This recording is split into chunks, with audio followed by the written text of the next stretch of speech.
ॐ पठामि संस्कृतं नित्यं वदामि संस्कृतं सदा ध्यायामि संस्कृतं सम्यक् वन्दे संस्कृतमातरम् वन्दे संस्कृतमातरम् आत्मनेय पदीया ह्या 8वीच्या पुस्तकातील आपण धड्याचा अभ्यास करणार आहोत. आत्मनेय पदीया हा धडा समजण्यासाठी आपल्याला थोडस धातूंचं नॉलेज ज्ञान पाहिजे. ते आपण थोडक्यात शिकणार आहोत 2 मिनिटात. धातू किंवा क्रियापद हे काय आहेत? एकच अर्थाचे नाव आहे, धातू किंवा क्रियापद. त्याच्यामध्ये दोन प्रकार आहेत. एक आहे परस्मै पद आणि दुसरं आहे आत्मनेय पद. आत्मनेय आत्मनेय पद. ठीक आहे. 2000 धातू आहेत संस्कृतमध्ये. त्यांचं विभाजन परस्मै पद आणि आत्मनेय पद अशामध्ये झालेलं आहे. मग या विभाजनाच्या पाठीमागे काय उद्दिष्ट होतं? त्याच्याविषयी बरेच विचार आपल्या व्याकरण शास्त्रामध्ये आहे. पण असं सांगितलेलं जातं थोडक्यात, की ज्यावेळी आपण कुठलीही क्रिया करतो, समजा मी जेवण बनवतोय आणि ती क्रिया करण्याचं काहीतरी फळ आहे, म्हणजे क्रिया असते त्याचं काहीतरी फळ, रिझल्ट. ते फळ जर दुसऱ्याला जात असेल तर मी परस्मैपदी धातू वापरणार. कुठलीही होणारी क्रिया, त्या क्रियाचं फळ जर दुसऱ्याला जात असेल, समजा मी जेवण बनवलं आणि खाणारे जर दुसरे असतील, तर त्यावेळी मी असं म्हणेल, अहम पचामी. बघा, पचती म्हणजे काय? जेवण बनवणे. आणि जर मीच जेवण बनवणारा असेल आणि मीच खाणारा असेल, म्हणजे क्रियेचं फळ कोणाला जातंय? मलाच जाते. त्यावेळी मी बोलेल अहम पचे. मग हे पचे काय आहे? आत्मनेपदी धातू आहे. आणि पचामी काय आहे? परस्मैपदी धातू आहे. एवढं सुद्धा कळालं? भरपूर झालं की दोन प्रकारचे धातू, आणि ज्यावेळी क्रियेचं फळ हे स्वतःला जात असेल त्यावेळी मी आत्मनेपदी धातू वापरणार आहे. पण आता संस्कृतमध्ये असं काही नाही. कधीही आत्मनेपदी वापरतात, कधीही परस्मैपदी सुद्धा वापरले जातात. मग आता आपण जसं पठती, पठतः, पठंती साठी आपण काय पाहिलं होतं? टेबल पाहिला होता. मग पठती पठतः हे काय आहेत? परस्मैपदी धातू आहेत. मग तसं आपण एक सेव हा धातू बघणार आहे, जो की आत्मनेपदी आहे. सेव, सेवते म्हणजे काय? सेवा करणे. बघा, आता मी तो धातू लिहितो. तुम्ही सुद्धा माझ्यासोबत लिहा. बघा, सेवते, सेवेते, सेवंते, सेवसे, सेवसे, सेवेथे, सेवध्वे, सेवे, सेवावहे. हा धातू पाठ करायचा आहे आज. सेवामहे हा काय आहे? परस्मै पदात आत्मने पदातील धातू आहे. आत्मने पद. ठीक आहे. जसं हा प्रथम पुरुष, हा मध्यम पुरुष आणि हा उत्तम पुरुष. जसं पठती, पठतः, पठंती आहे, तसंच हे सुद्धा फक्त धातू परस्मै पदाचे आहेत. तर मी असं म्हणू शकतो, रामः सेवते म्हणजे काय? राम सेवा करतो. ठीक आहे. अहम सेवे म्हणजे मी, कारण की अहम उत्तम पुरुष आहे, तो या ठिकाणी येतो म्हणून अहम सेवे. जर मला वयम म्हणायचं असेल तर मी असं म्हणेल, वयम सेवामहे म्हणजे काय? आम्ही सेवा करतो. काहीच फरक नाही. जसं पठती, पठतः, पठंती आहे, तसंच सेवते, सेवेते, सेवंती आहे. तुम्हाला एक धातूचा अभ्यास करायचा आहे, तो म्हणजे वंद. वंद, वंदते म्हणजे काय? नमस्कार करणे किंवा नमन करणे. हा धातू तुम्हाला नंतर वहीमध्ये लिहायचा आहे. मग कसं येणार? वंदते, वंदेते, वंदनते. वंदसे, वंदेथे, वंदद्वे अशा प्रकारे तो धातू चालणार आहे. तर या ज्ञानाच्या आधारावरती काय आपण करणार आहे आता, काही श्लोक आणि त्यांचे अर्थ बघणार आहे. 12वा धडा आहे तृतीय घटकातील अतिशय महत्वाचा. छान छान श्लोक याच्यामध्ये दिलेले आहेत. सगळीकडे या ठिकाणी काय आलेलं आहे, परस्मय पद अशा प्रकारचे धातू आलेले आहेत. चला, सॉरी, आत्मनेपद हे धातू आलेले आहेत. पहिला श्लोक, त्याचा अर्थ आपण शब्दशः पाहूया. बघा, पहिला श्लोक जो आहे हा सरस्वती मातेची स्तुती करणारा श्लोक आहे. सरस्वती म्हणजे काय, ज्ञानाची देवता. आणि हे ज्ञान कशापासून येतं, शब्दांपासून. मग शब्दांपासून काय होतं, ज्ञान होतं. मग सरस्वतीची स्तुती करतात बघा. भारती म्हणजे सरस्वती, भारती म्हणजे सरस्वती. अ शब्द ज्या ठिकाणी एकत्र असतात त्याला आपण डिक्शनरी म्हणतो इंग्लिशमध्ये. संस्कृतमध्ये त्याला म्हणतात कोश. मग या ठिकाणी शब्दांपासून उत्पन्न होणाऱ्या ज्ञानाची स्तुती करतात. कशी करतात बघा. भारती, अ, अयम कोशः म्हणजे हा जो कोश आहे, हा जो शब्द भांडार आहे, अपूर्व विद्यते म्हणजे अपूर्व आहे, इनक्रेडिबल आहे, जबरदस्त आहे, वेगळं आहे सगळ्यांपेक्षा. हे भारती, अग सरस्वती, तव तुझा अयम कोशः हा जो शब्द भांडार आहे, ज्ञान भांडार आहे, अपूर्व अतिशय वेगळा आहे. का बरं, मग त्याचं वेगळंपण आता या ठिकाणी सांगतात. वयतः वृद्धिम आयाती म्हणजे काय, या शब्दकोशाचा वापर केला. व्यय म्हणजे काय, वापर. या शब्दकोशाचा वापर केल्यानंतर काय होतं, वृद्धिम आयाती म्हणजे ज्ञानाची भरभराट होते. आणि संचयात म्हणजे या शब्दकोशाचा ज्ञानाचा वापर नाही केला, क्षयम आयाती त्या ज्ञानाचा क्षय होतो. आपण मराठीमध्ये पण ऐकले, ज्ञान दिल्याने ज्ञान वाढते, असं आपण ते गीत पण म्हणतो. तसं हे आहे की हा जो शब्द आता शक्यतो काय होतं, आपण वापरल्यानंतर काय होतं, संपून जात असतं. पण हा शब्दकोश असा आहे सरस्वती मातेचा की व्ययतः वृद्धिम आयाती, व्यय केल्यानंतर त्याची वृद्धी होते. आणि संचय म्हणजे ज्ञान जर आपण वाटलं नाही, शब्द जर आपण अनेक वेगवेगळे वापरले नाही, तर काय होतं, ज्ञान क्षय पावतं. अशा प्रकारे पहिला सरस्वतीचा श्लोक आहे. दुसरा श्लोक आहे विद्यते. याच्यामध्ये विद्यते हा जो शब्द आहे हा काय आहे, आत्मनेपदी धातू आहे. विद्यतेचा अर्थ आहे.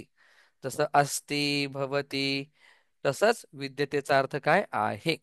पुढचा श्लोक पाहूया, सगळ्यांचा पाठ असतो. हनुमंतरायांची स्तुती याच्यामध्ये केलेली आहे बघा. अ मनोजवम, आता सगळे भगवान हनुमानजींचे काय आहेत, विशेषण आहेत. मनोजवम म्हणजे, जवम म्हणजे वेग, मनोजवम म्हणजे मनासारखा वेग. आता मनाला वाटलं की आता आपण अमेरिकेत जावं, किती वेळ लागतो अमेरिकेत जायला, 1 मिनिट पण नाही, इतकं मन फास्ट आहे. तसं तसं हनुमान जे आहेत हे काय आहेत, मनोजवम मनाच्या वेगासारखे वेगवान आहेत, मनासारखे आहेत, कुठेही जातात. मारुततुल्य वेगम, मारुत म्हणजे हवा, हवेप्रमाणे त्यांचा वेग आहे. जसा हवा सोसाट्याचा वारा सुटल्यानंतर एका क्षणात हवा कुठल्या कुठे जाते, त्याप्रमाणे मारुततुल्य वेगम, मारुत म्हणजे हवा, वायूप्रमाणे, तुल्य म्हणजे सारखा, वेगम ज्यांचा वेग आहे. जितेंद्रियम ज्यांनी काय केलेलं आहे, सगळ्या इंद्रियांना जिंकलेलं आहे. म्हणजे अ, डोळे, जीभ यासारखे जे इंद्रिय आहेत, हात पाय, या सगळ्यांना त्यांनी जिंकलेलं आहे. म्हणजे काय, त्यांच्या डोळ्यांवरती त्यांचं कंट्रोल आहे, त्यांच्या जिभेवरती त्यांचं कंट्रोल आहे, त्यांनी जिंकलेलं आहे. बुद्धिमताम आणि सगळ्यात विद्वान बुद्धिमान कोण असतील, तर आपले हनुमंतराय आहेत, मारुती आहेत. वरिष्ठम श्रेष्ठ, बुद्धिमताम वरिष्ठम जे अतिशय बुद्धिमान आणि श्रेष्ठ आहेत. वातात्मजम, आणि ते कोण आहेत? वात म्हणजे वायू, आत्मज म्हणजे पुत्र, वायूचे ते पुत्र आहेत. वानरयूथ मुख्यम, वानरांचा जो समूह आहे, जो कळप आहे, त्या कळपाचे कोण आहेत? ते प्रमुख आहेत, वानरयूथ मुख्यम. आणि सगळ्यात महत्वाचं श्रीरामदूतम, श्रीरामाचे ते कोण आहेत? दूत आहेत, मेसेंजर आहेत. शरणम प्रपद्ये, मी त्यांना शरण आहे. प्रपद्ये म्हणजे आलो आहे, सरेंडर्ड. शरण, शरणम, मी त्यांना शरण आलेलो आहे. मग कसा अर्थ आहे या श्लोकाचा? वा मनाप्रमाणे जे अतिशय वेगवान आहेत, ज्यांचा वेग वायूप्रमाणे आहे, ज्यांनी सगळ्या इंद्रियांना जिंकलेला आहे, आणि बुद्धिमतान म्हणजे जे अतिशय विद्वान लोक आहेत, त्यांच्यामध्ये जे वरिष्ठम श्रेष्ठ आहेत, वायूचे पुत्र आहेत, आणि वानरांच्या कळपाचे मुख्य आहेत, असे श्रीरामांचे जे दूत आहेत, त्यांना मी काय करतो? शरण जातो. अतिशय सुंदर श्लोक. पुढचा श्लोक आहे बघा. कुसुमम वर्णसंपन्नम, अतिशय महत्वाचा श्लोक आहे. कुसुमम वर वर्णसंपन्नम गंधहीनम न शोभते, न शोभते क्रियाहीनम मधुरम वचनम तथा. सुंदर श्लोक आहे बघा. कुसुमम, कुसुमम म्हणजे फूल, न शोभते, शोभत नाही, फूल शोभत नाही. कसं कसं फूल शोभत नाही? वर्ण संपन्नम म्हणजे चांगला रंग त्याला आहे. वर्ण म्हणजे रंग, संपन्न म्हणजे आहे, चांगला रंग त्याला आहे. गंधहीनम, पण त्याला सुगंध नाहीये, असं फूल. म्हणजे रंग असणार पण गंध नसणार फूल काय शोभत नाही. तसच, तथा, तथा म्हणजे तसच, क्रियाहीनम मधुरम वचनम न शोभते, म्हणजे गोड गोड गोड गोड बोलतात आणि क्रिया काहीच करत नाही. म्हणजे काय? आता आपण काय म्हणतो? गोड गोड वाणी सांगतो की आपण सगळ्यांना मदत केली पाहिजे, सगळ्यांचं दुःख दूर केलं पाहिजे, हे काय गोड गोड शब्द आहेत. पण कोणीच कोणाला जाऊन मदत करत नाही, कोणीच कोणाला हेल्प करत नाही. मग काय झालं? नुसतं गोड शब्द आहेत पण क्रिया नाही. मग काय झाला श्लोकाचा अर्थ? ज्याप्रमाणे रंगाने परिपूर्ण आणि गंधाने हीन असणारं फूल शोभत नाही, त्याप्रमाणे क्रियेने हीन असणारे गोड शब्द शोभत नाही, न शोभते. मधुरम काय आहे? वचनाचं विशेषण आहे. पुढे श्लोक नंबर 4. समजलं नाही तर विचारायचं आहे बघा. अतिशय महत्वाचा श्लोक. असं म्हटलेलं आहे, शतेषु शूरः जायते, म्हणजे शंभरांमध्ये एखादा, रामः म्हणजे एक राम, शूरः म्हणजे एक शूर, एक वीर, जायते जन्माला येतो. शंभरांमध्ये एक शूर जन्माला येतो. सहस्रेषु च पंडितः, हजारांमध्ये एक विद्वान जन्माला येतो, ज्याची वन टाइम मेमरी, एकदा वाचलं की पाठ, असा हजार लोकांमध्ये एखादा सापडतो.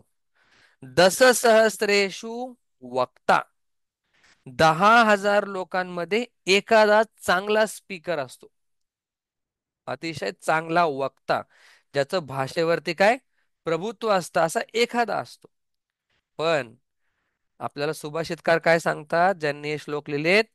दाता भवती वानवा, दाता म्हणजे देणारा, देणारा हा होईल किंवा नाही सांगता येत नाही.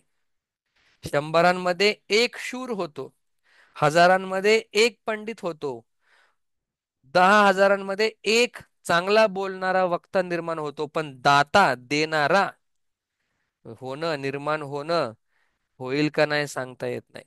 10,000मध्ये पण नाही होणार, एका लाखात एखादा होऊ शकतो, ते पण सांगता येत नाही. म्हणून घेणारे सगळे आहेत, देणारे काय आहेत? थोडेच आहेत. बघा पुढे. व्हेरी नाईस श्लोका बघा. लोभाविष्ट, अतिशय सुंदर श्लोक. हम्म, बघा नरह, आता नरो का झालं तर संधी झाली त्या ठिकाणी. नरह वित्तम वीक्षते, माणूस पैसे पाहतो. पण कुठला माणूस? लोभाविष्ट. हे काय आहे? विशेषण आहे. लोभाविष्ट म्हणजे ज्याच्या मनात खूप हाव आहे, लोभ आहे, असा माणूस वित्तम वीक्षते. तो काय बघतो? फक्त पैसे बघतो. न तू संकटम, तो काय संकट पाहत नाही. मग लोभाने आविष्ट झालेला माणूस काय बघतो? फक्त पैसे बघतो, संकट बघत नाही. हा झाला सिद्धांत. मग उदाहरण काय सांगतात बघा, अतिशय सुंदर उदाहरण आहे. मार्जारह मांजर. ओके. दुग्धम पश्यती, काय ती पाहते? फक्त दूध पाहते. न तथा लगुडा हितम, ती मांजर काय बघते? फक्त दूध बघते. पण दूध प्यायला गेल्यानंतर आपल्याला कोणतरी काठीने मारणार आहे, ही काय ती मांजर पाहत नाही. म्हणजे काय? मांजर फक्त दुधाला पाहते. दूध पित असताना किंवा दूध घ्यायला जात असताना कोणी आपल्याला मारेल हे पाहत नाही. हे उदाहरण दिलेलं आहे. म्हणजे काय झालं आता? लोभ असणारा मनुष्य फक्त पैसे पाहतो, संकट पाहत नाही. उदाहरण काय? मांजर जशी फक्त दूध पाहते, ती होणारा दंड, होणारा काठीचा मार, लगुडा लगुडा हतीम न पश्यती, पाहत नाही. पुढे बघा. समजत नसेल, काय समजलं नाही तर विचारायचंय मध्ये. हम्म, काय झालं इथं? हा, आता बघा. कवीची शक्ती सांगतात. कवी खरा ब्रह्मदेव आहे. ब्रह्मदेवाचं काम काय आहे? प्रजा निर्माण करायचं आहे ना. प्रजा म्हणजे संपूर्ण जगाची उत्पत्ती करायची. हे कोणाचं काम आहे? ब्रह्मदेवाचं आहे. म्हणून त्याला काय म्हणतात? प्रजापती म्हणतात. पण आता या ठिकाणी हे जे श्लोक ज्यांनी लिहिला आहे त्यांना सुभाषितकार असं म्हणतात. त्यांचं काय म्हणणं आहे? अपारे काव्य संसारे. पार म्हणजे काय? ज्याचा शेवट लागतो. अपार म्हणजे काय? ज्याचा शेवट लागत नाही. असा हा जो काव्य संसार आहे, काव्य म्हणजे लिटरेचर. जसं महाभारत हे काय आहे? महाकाव्य आहे. कालिदासांचं काव्य आहे. तसं या काव्याच्या विश्वामध्ये जे की कसं आहे? अपार म्हणजे या अनलिमिटेड असणाऱ्या काव्याच्या विश्वामध्ये कवीही एकह प्रजापती. या ठिकाणी संधी झालेली आहे. संधी शिकावं लागतील आपल्याला. कवीही एकह प्रजापती. कवी कोण आहे? खरा ब्रह्मदेव आहे. काय म्हणतात हे सुभाषितकार? या काव्याच्या विश्वामध्ये जे की अपार आहे, त्याच्यामध्ये प्रजापती खरा कोण आहे? तर कवी. असं म्हणतात ना मराठी हिंदीमध्ये, जहा न पोचे रवी वहा पहुंचे कवी, जहा न पोचे कवी वहा पहुंचे अनुभवी, असं हिंदीमध्ये म्हणतात. तर असं आता काय म्हणतायत कवी? की या जगामध्ये कवीच खरा ब्रह्मदेव आहे. कसं काय?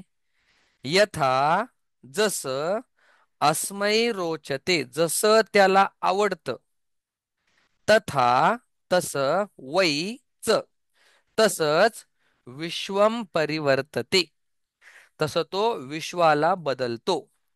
म्हणजे काय? आता समजून घ्यायसारखी गोष्ट आहे. ठीक आहे.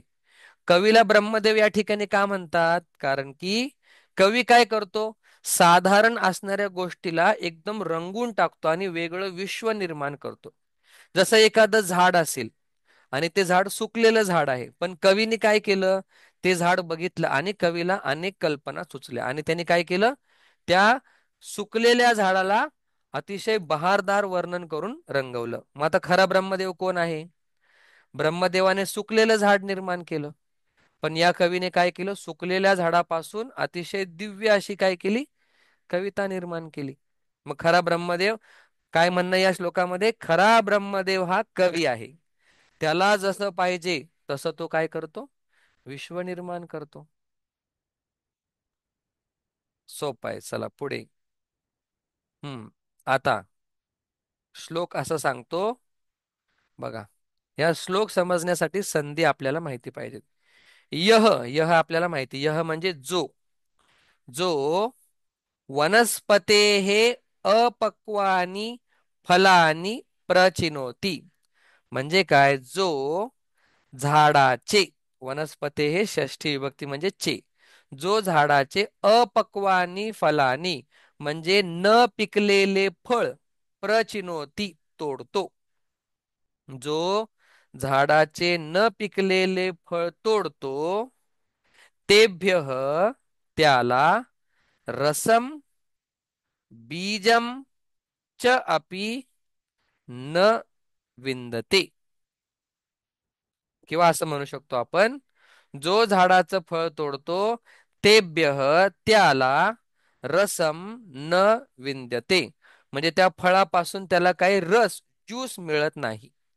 बर, ते फळ पक्व झालेलं नाही म्हणून बीजम च अपि विनश्यती. आणि त्या झाडामध्ये काय असतं, फळामध्ये बी असतं. त्या बी पासून काय होतं, नवीन झाड निर्माण होतं. पण आपण परिपक्व न झालेलं फळ जर तोडलं, तर काय होतं, रस पण आपल्याला मिळत नाही आणि त्या बीचा पण नाश होतो. म्हणजे काय, एखादी गोष्ट परिपक्व झाल्याशिवाय त्याचा आपल्याला फायदा होत नसतो, हे या श्लोकातून सांगायचंय. या श्लोकातून काय सांगायचं हे त्यांनी सांगितलेलं नाही, पण आपल्याला समजून घ्यायचंय की ज्याप्रमाणे कच्च फळ तोडल्यानंतर त्याच्यापासून रस निघत नाही आणि काय होतं, बी सुद्धा नष्ट होतं, त्याप्रमाणे एखादी गोष्ट जर परिपूर्ण नसेल तर त्याच्यापासून आपल्याला चांगले रिझल्ट्स भेटत नाही. शेवटचा अतिशय महत्वाचा श्लोक. सर सगळंच महत्वाचं आहे, सगळंच महत्वाचं आहे. ठीक आहे. आता देव कुठं राहतो हे या श्लोकामध्ये सांगितलेलं आहे. ठीक आहे, देव कुठे राहतो बघा. देव न देवो काष्ठे वर्तते. काष्ठे म्हणजे लाकडामध्ये, काही जण काय करतात, लाकडाची मूर्ती बनवतात. मग इथं काय सांगतात सुभाषितकार, काष्ठे देवह न वर्तते. देवहचं देवो का झालं, संधी झाली, त्याचा आपल्याला अभ्यास करावा लागणार आहे. न देवो काष्ठे वर्तते म्हणजे लाकडामध्ये देव राहत नाही.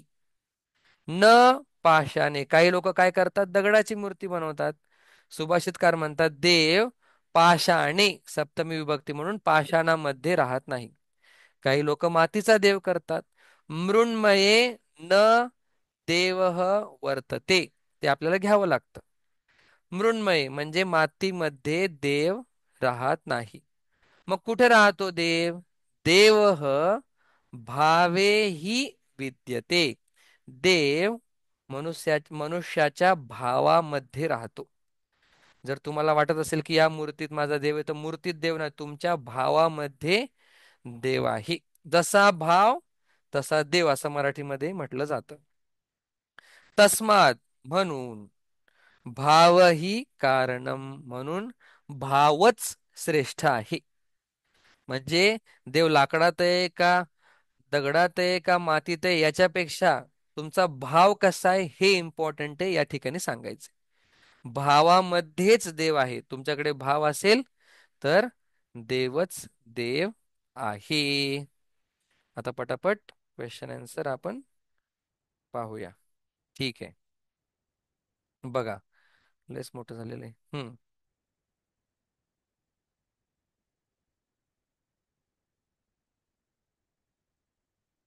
हा, आता बघा, एकेका श्लोकानुसार त्यांनी दिलेले आहे. आता तुम्हाला आत्मने क्रियापद माहिती, जसं सेवते, आणि त्यांनी लाल रंगामध्ये करूनच ठेवलेले आहेत.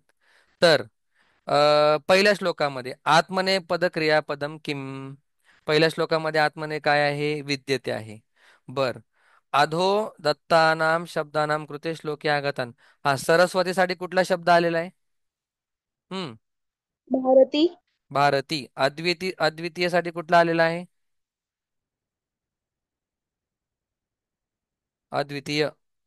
अपूर्व, अपूर्व म्हणजे काय, अद्वितीय म्हणजे त्याच्यासारखं पहिला कधीच नाही. हे ज्या ठिकाणी आलेलं आहे त्याला काय म्हणतो आपण, अपूर्व, त्याच्यासारखं पहिला कुठंच नाही. ठीक आहे. आता तुम्हाला विरुद्धार्थी लिहायचं. व्ययाच्या विरुद्धार्थी काय आहे? व्यय त्या श्लोकामध्येच आलेला आहे. आपल्याला काय वेगळं डोकं. काय आ आहे? काय यायचं मीनिंग काय आहे? कशाचं? व्यय सांगितलं की व्ययाचं मिनिंग आहे अ आपण घालवणे किंवा वापरणे असं म्हटलं होतं मी, है ना? वापरणे व्यय म्हणजे कमी होणे असं पण म्हणू शकता. कमी होणे. मग त्याच्या विरुद्ध काय आहे? घालवण्याच्या विरुद्ध काय स- आहे? हा, संचय. मग लिहिताना संचयात नाही लिहायचं. काय लिहायचं? संचय. ठीक आहे. पुढे वृद्धी. वृद्धीचा काय आहे विरुद्धार्थी? क्षय. क्षय. ओके. वृद्धी ही क्षय.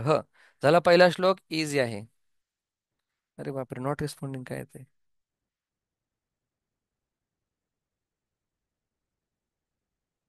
एक मिनिट. हा, तुमच्या पुस्तकात वाचा एकदा काय दिलंय, तोपर्यंत मी स्क्रीन खोलतो. हा, दुसऱ्या श्लोकामध्ये काय दिलेलं आहे? श्लोके हा. हम्म. श्लोके. श्लोके क्रियापदम किम. हा, मग काय काय क्रियापद आलेले आहेत दुसऱ्या श्लोकामध्ये सांगा बरं. हा. प्रपद्वे सॉरी. प्रपद हा, प्रपद्यते. ते येतो द द आणि य. प्रपद्यते, बरोबर, हे क्रियापद आलेलं आहे. पुढे काय म्हटलेलं आहे पुढे त्यांनी? जलरेखा चित्र पूरयतः. हा, जलरेखा. आता मग काय त्यांनी जलरेखामध्ये काय काय सांगितलेलं आहे? हनुमंतरायांचे विशेषण सांगितलेत, बरोबर, मनोजवम. मग काय काय येईल सांगा बरं. वात्माज एकच मिनिट. वातात्मजम. है ना, वातात्मजम. अ, शरणः. नाही ना, त्यांना तिथे काय लिहायचंय आपल्याला? त्यांचे ऍडजेक्टिव्ह लिहायचेत का नाही?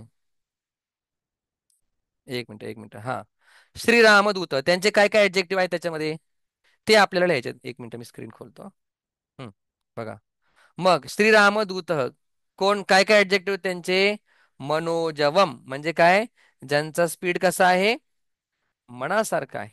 है ना, मन ज्या वेगाने धावतं त्या वेगाने ते धावतात. मग काय, या ठिकाणी रामदूत त्यांचे तुला ऍडजेक्टिव्ह लिहायचे. कळालं का?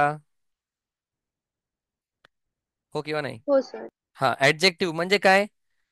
रामदूत सारखेच त्यांची विभक्ती येणार पहिला. हा, मग काय येणार? मनोजव. आता जवम नाही आपण लिहू शकत, कारण की त्या ठिकाणी रामदूतम होतं, म्हणून काय झालं, सगळे द्वितीय विभक्तीमध्ये विशेषण आले. समजते काय बोलतोय? तिथे श्रीरामदूतम होतं हो सर. श्लोकामध्ये, म्हणून जवम आलं. मग आता आपण काय लिहिणार? आपले काय आहेत पुल्लिंगामध्ये सगळेत, मग मनोजवह. मनोज हा, मनोजवह. दुसरं काय आहे ऍडजेक्टिव्ह सांगा बरं. मारुततुल्य वेगः. जितेंद्रिय. जितेंद्रिय, व्हेरी गुड. आणि बुद्धिमताम वरिष्ठम. आपल्याला काय लिहायचे बेटा? चार ऍडजेक्टिव्ह लिहायचे श्रीरामांचे. मग कुठले एक आहे मनासारखा जो वेगवान आहे, मनोजवह. दुसरा मारुततुल्य वेग जो आहे. तिसरा बुद्धिमताम वरिष्ठ आणि जितेंद्रिय. ठीक आहे, कळालं? Yes, no? हो सर. ओके, लेट्स गो पुढे. श्लोके क्रियापदम किम, हे तर अगदी सोपं आहे, त्यांनी लाल रंगामध्ये आपल्याला दिलेलेच आहेत. हा, कुसुममचं विशेषण काय आहे? Come on, try. तिसऱ्या श्लोकामध्ये कुसुममचं विशेषण काय आहे? विशेषण आणि विशेषाचे काय असणार आहे? सेम विभक्ती. गंधहीन. Very good. गंधहीन. अजून एक. दोन विषय बघ काय त्याने लिहिले, द्वे विशेषणे. मधुरम. ए बाळा, ते काय म्हणजे मधुर काय आहे? मधुरम वचनम आहे का नाही? वचनाचं विशेषण काय आहे? मधुरम. कुसुममचं विशेषण काय आहे? वर्णसंपन्नम. Very good. पण तू सगळे तुक्के मारतेस, पण फाईन. वर्ण संपन्नम म्हणजे वर्ण चांगल्या रंगाने आणि गंधाने हीन असं. वचनमचे काय दोन विशेषण आहेत? अगदी सोपं आहे. त्याची विभक्ती फक्त तुम्हाला बघायची. वचन एक तू सांगितलं मगाशी, मधुरम. आणि दुसरं, कमॉन. आणि सॉरी. क्रियाहीनम. त्याच्या आधी काय बोललीस तू? क्रियाहीनम. ठीक आहे. पुढे. हा. समानार्थक शब्द प्रसूनम सुमम पुष्पम काय आहे? कुसुमम. काय विचार करायची गरज नाही. कुस कुसुमम. कुसुमम. ओके. वचः उक्ती वाक्यम काय आहे? वचः म्हणजे शब्द, वाक्यम म्हणजे वाक्शब्द. वचन उक्ती म्हणजे वचन. मग काय समानार्थी शब्द आहे वचन. या श्लोक? वचनम असं लक्षात आलं पाहिजे. पट पट पट. पुढे. श्लोक नंबर 4. 1 मिनिट राहिलंय फक्त. चला. स्तंभमेलनम. हा. 100मध्ये काय होतं? एक शूरः. शूर. सहस्रेषु पंडित. दस पंडित. सहस्रेषु वक्ता. ठीक आहे. पुढे. हम्म. कस्मिन कह गुणः वर्णते कोणामध्ये कुठला गुण राहतो? शूरामध्ये कुठला गुण आहे? शूर. शूर. स- शौर्यम. बरोबर. पंडित. पांडित्यम. भाषा निपुणे. वक्तृत्वम. उदारे. दातृत्वम. करेक्ट. लास्ट आणि मग आपण बाकीचे तू सोडव. हम्म. बघा दाता. दातासाठी काय शब्द आहे? दानशील. दानशील. शूरसाठी काय शब्द आहे? वीरः. पंडितसाठी काय शब्द आहे? विद्वान. ठीक आहे. दाता. दानशील. शूरः. वीरः. आणि पंडितः. बाकीचे तू लिहू शकशील का? ट्राय करशील? हो सर, ट्राय करते. सोपं आहे, सोपं आहे. नाही जमलं तर विचारायचे. धडा शिकवला की प्रश्न उत्तर यायलाच पाहिजे.